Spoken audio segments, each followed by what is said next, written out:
So, good evening guys. Ayan, alas 10 ng gabi. Dito na tayo sa bahay. Ano pa? Yan, nakajackpot na naman kami. Tulingan. Mga huli namin guys.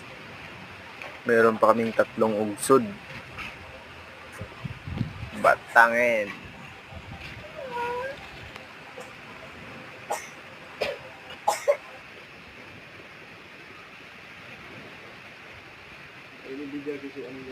Sino? Oo. Muulan guys. Karating lang namin. Nandiyan na yung ugsod namin. Ano, Ang ugsod? laki. Hindi nala siguro po yan, oh.